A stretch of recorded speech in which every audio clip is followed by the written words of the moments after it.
Chapter 8. The Valley of Voices. By journeying through the glass mountain, they had reached a delightful valley that was shaped like the hollow of a great cup, with another rugged mountain showing on the other side of it, and soft and pretty green hills at the ends. It was all laid out into lovely lawns and gardens, with pebble paths leading through them, and groves of beautiful and stately trees dotting the landscape here and there. There were orchards, too, bearing luscious fruits that are all unknown in our world.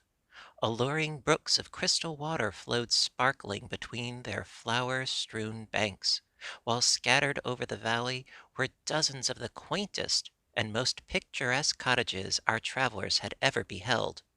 None of them were in clusters, such as villages or towns, but each had ample grounds of its own, with orchards and gardens surrounding it.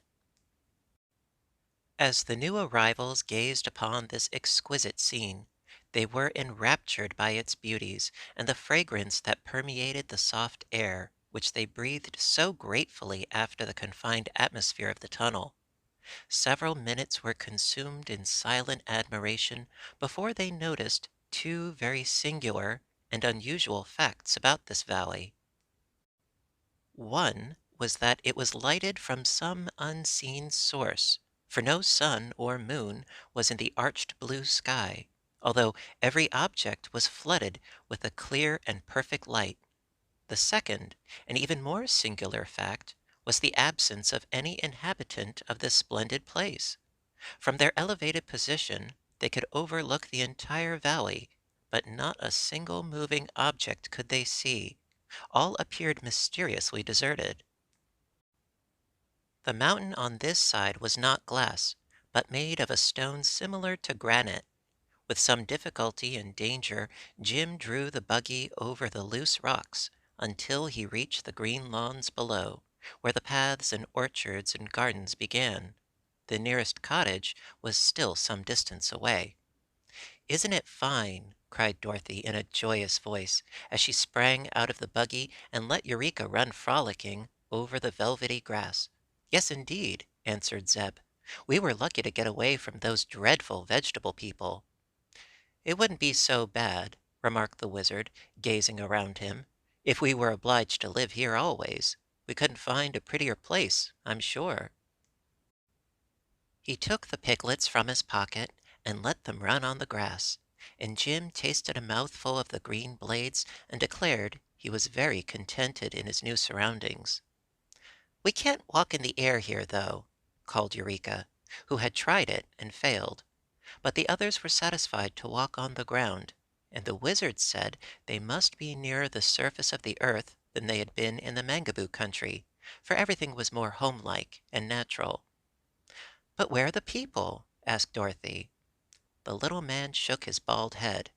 "Can't imagine, my dear," he replied. They heard the sudden twittering of a bird, but could not find the creature anywhere.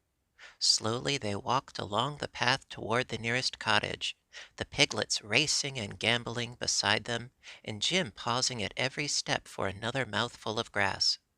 Presently they came to a low plant which had broad, spreading leaves, in the center of which grew a single fruit, about as large as a peach. The fruit was so daintily colored and so fragrant, and looked so appetizing and delicious, that Dorothy stopped and exclaimed, "What is it, do you suppose?" The piglets had smelled the fruit quickly, and before the girl could reach out her hand to pluck it, every one of the tiny nine ones had rushed in and commenced to devour it with great eagerness.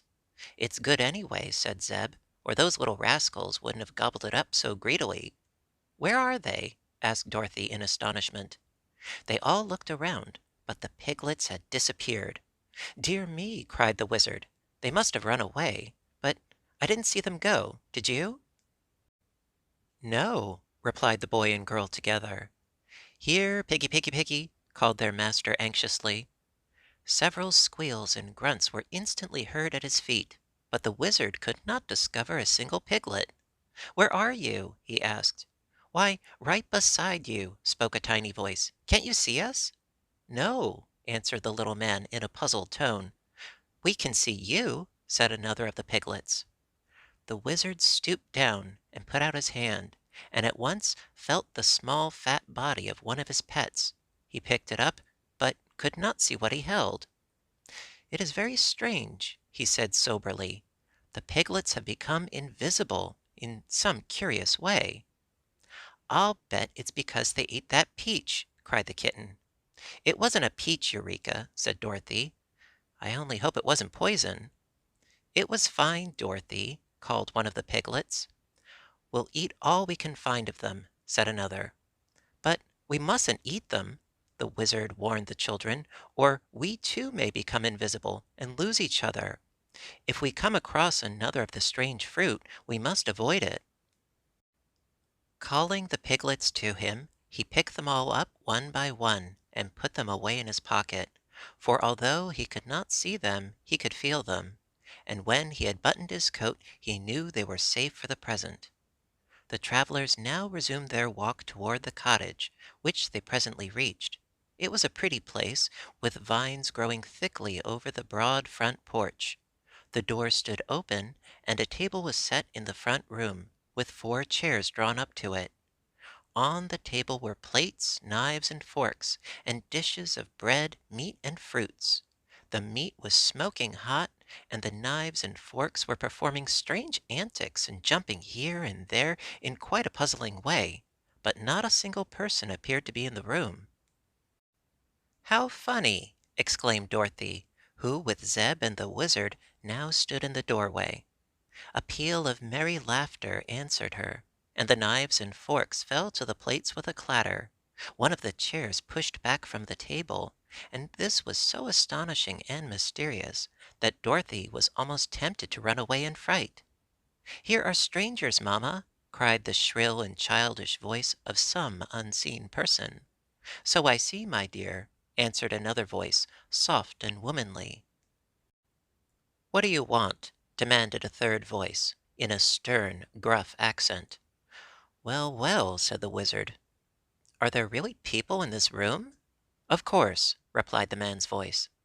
"And pardon me for the foolish question, but are you all invisible?"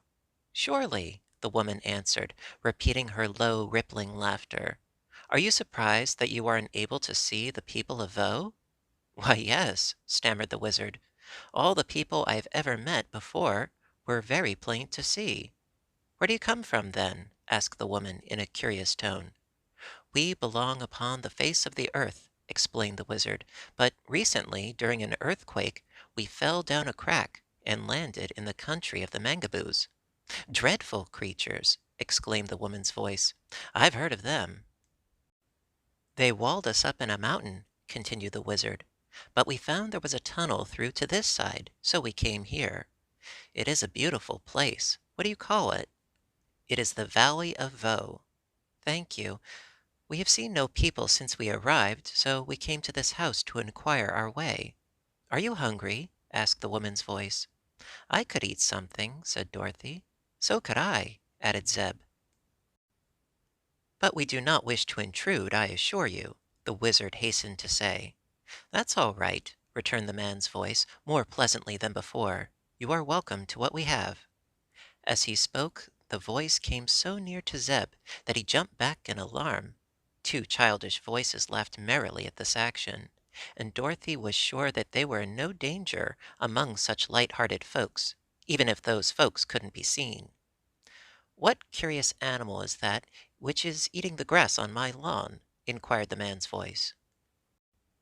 "That's Jim," said the girl. "He's a horse." "What is he good for?" was the next question. "He draws the buggy you see fastened to him, and we ride in the buggy instead of walking," she explained. "Can he fight?" asked the man's voice. "No. He can kick pretty hard with his heels, and bite a little, but Jim can't exactly fight," she replied. "Then the bears will get him," said one of the children's voices. "Bears!" exclaimed Dorothy. "Are there bears here?" "That is one evil of our country," answered the invisible man. "Many large and fierce bears roam in the Valley of Voe, and when they can catch any of us, they eat us up, but as they can't see us, we seldom get caught." "Are the bears invisible too?" asked the girl. Yes, for they eat of the Dama fruit, as we all do, and that keeps them from being seen by any eye, whether human or animal. Does the Dama fruit grow on a low bush and look something like a peach? Asked the wizard. Yes, was the reply. If it makes you invisible, why do you eat it? Dorothy inquired. For two reasons, my dear, the woman's voice answered. The Dama fruit is the most delicious thing that grows, and when it makes us invisible, the bears cannot find us to eat us up. But now, good wanderers, your luncheon is on the table, so please sit down and eat as much as you like.